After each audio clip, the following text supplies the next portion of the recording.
Welcome to BitBoy Crypto. My name has been Merry Frickin' Christmas, and we're going to talk about the coal getting dumped in your stocking here pretty soon.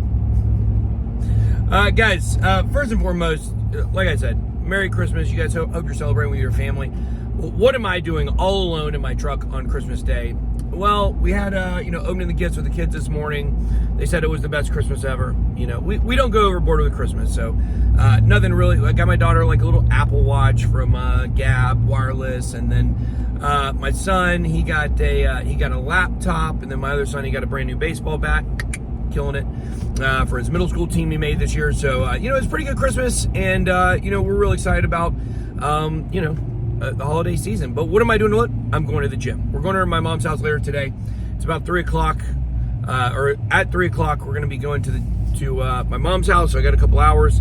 Guys, don't neglect the gym on Christmas Day. What are you doing? All right, guys, listen. I want to talk about the lump of coal in your stocking, which is the CBDC. I believe it's very obvious. It's USDC from Goldman Sachs, Circle, Coinbase, the whole 9 yards. We know Blackrock has been stacking up on USDC. We know that it won't be too much longer before USDC, absolutely dwarfs Tether. There's also a move in Europe, in the European Union, for this to have basically a USDC equivalent in the Euro, the European Union with the Euro. So, guys, this is all coming. And I think this is very, very important. The Bitcoin maximalists, number one, we know for good reason, many of them are out of touch. One of them, Neil Jacobs, who I don't hate Neil. I kind of lashed out at him this morning, but he's okay. He's not too bad. He fits all the ideal characteristics of the Bitcoin maximalists. But he screenshotted my tweet about CBDCs, and basically what I would said is and you go look it up on my Twitter, guys, we can't protest CBDCs. It's not going to work. They're coming. I'm telling you, USDC will be the digital dollar. And if for whatever reason I'm wrong on that, the digital dollar is coming anyways. It's 100%, guys. Do you think you're going to go hold a sign outside the Treasury and they're going to stop doing it? No, absolutely not. So I said you can't protest it.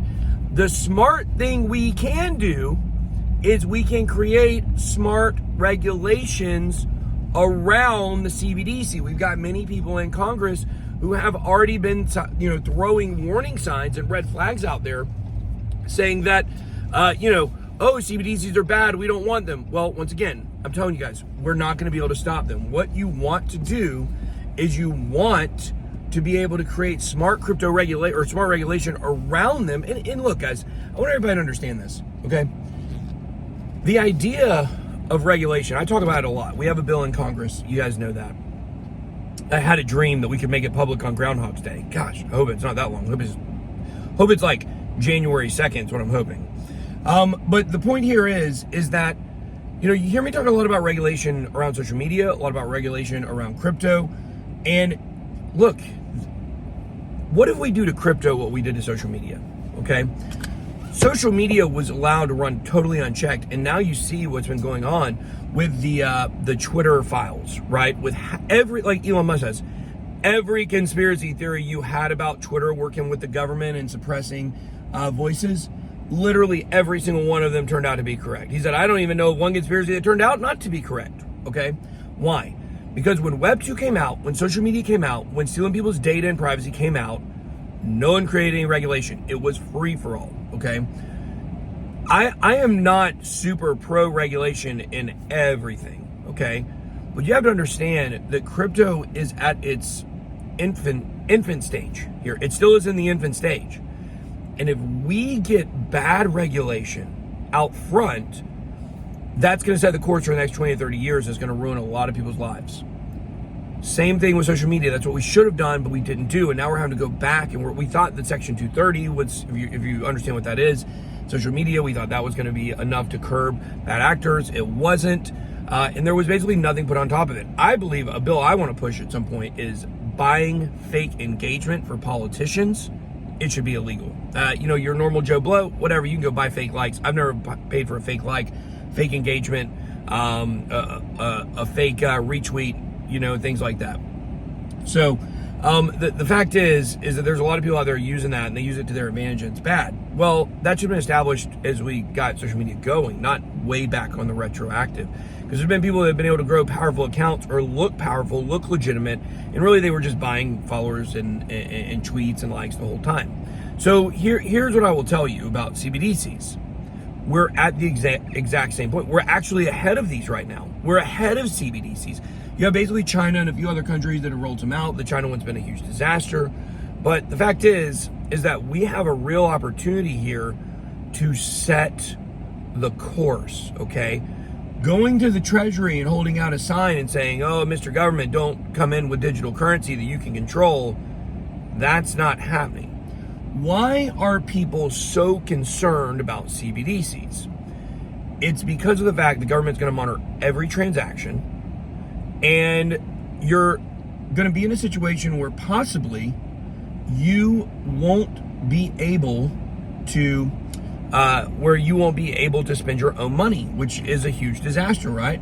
Like, let's say that you have a social credit score one day, like in that nosedive episode of Black Mirror. Oh, well, you don't rate high enough to spend your money here, sir. How does that sound? What if you say something on social media and you get censored, and now they don't want you to spend money? I mean, you can certainly target people right now and say, you're Alex Jones's, not agreeing with what he did, okay? You're Alex Jones's, you're Jordan Peterson's, you're people across social media that have been banned, you're Steven Crowder's.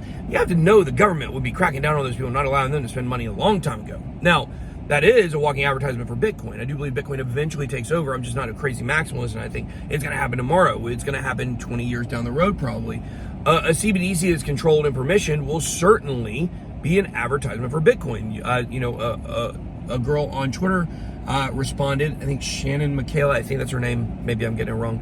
She said, oh, well, you can just opt out of the system and use Bitcoin. Yeah, you can. You use a crypto.com card, but like everywhere doesn't accept Bitcoin. So it's a little bit harder than you think it's going to be to just opt out of the system. You can unbank yourself, or you can bank yourself, either way you look at it, by having Bitcoin. But that doesn't mean that you're going to be able to opt into the financial system everybody else is using, unless you have a way to off-ramp that into fiat, or everywhere starts accepting Bitcoin. I mean, even if you move to El Salvador, what I hear down there is they don't actually take Bitcoin everywhere. So even places where you think you can spend it, you can't necessarily spend it. So that's the doomsday scenario, guys. That's what we're trying to prevent. Now, why is this going to be ushered in so quickly? It's going to be super convenient for people. That's why people use bank accounts. Super convenient. That's why people don't try to live on Bitcoin only for the most part, because it's super inconvenient, even if it's great. So the point here is what we have to do, think about this convenience though. I want to finish that point, which is imagine if everybody gets their tax refund back who gets tax refunds by the end of the first week of January. You don't think people will be salivating at the mouth to sign up for this? Why? Because every single transaction is recorded. You don't have to give them your bank account info or your salary info. They see your deposits, they see your outgoes, boom, they can do it. Automated AI, you guys see all the stuff AI can do. They can do it in a week, okay? So when people realize they're gonna be able to get the convenience of quick refunds, which a lot of our country thrives on every year, it's sad, but it's true. No offense if you are one of those people, I'm just saying it's sad that people live paycheck to paycheck to the point where you get an amount of money that's worth 2 or 3 paychecks, and you're like, what do I do with this, I've been there though, don't worry, trust me, I've been there. But it's really sad that that's the way that our financial system operates, and people are willing to trade that convenience for, the lack of privacy and lack of rights. But what we have to do here is we have to get ahead of it with the regulation. We have to make sure no form of social credit score goes into the ability for you to use your own money. Censorship does not allow the government to determine whether or not you use your own money. Financial standing, debt owed, none of these things. People have to be able to spend their own money the same way they're able to spend their own money now. And I think this here will create a way for us to bring in the CBDC in a way that is not doomsday scenario. Do I want a CBDC? No. Heck no, I don't want a CBDC. Is it coming? Guys, open your eyes. Look at our government, okay? Look at who runs it. Do the people run the government? or do your Dr. Fauci's and your Gary Genslers run the government? Okay, let's figure that out real quick. You think they're just going to change on a dime? You think over the next 4 to 8 years we're just going to usher in a whole new government? They're just going to look the other way? No, they want the CBDC. But I do believe if we put enough pressure on our politicians to strive for that smart regulation that avoids the ability for the government to cut off your ability to spend your money, then I think that's a good thing. And I think that's the way to go. We need to reshape the narrative. It's not about stopping it because it's coming. The government didn't need anything special. They didn't need FTX to collapse to bring in the CBDC. All they need is to convince the average person out there it's more convenient. But people not being able to spend their money, this will be something that we can use. I don't want to say as a scare tactic because it's reality, but as a scare tactic to even get those people to pause and have a second thought and say, okay, I do want the convenience, but we need to make sure that this doesn't happen. So I want you guys to drop your comments down below on that. So many good videos for you guys coming next week. Got so much information over the weekend. Really can't wait to get going. TJ and I will be live streaming tomorrow. Most of our employees are off. Well, me, TJ, and Johnny will be in the office this Monday and next Monday. We're not skipping any live streams. We're pushing forward, but we gave our employees off for the holiday. And I want to know what you guys think about CBDCs. What is a smart regulation that you think we can use in order to corral these things? Drop that down below. That's all I got. Be blessed. Good way out. Merry Christmas. Merry Christmas.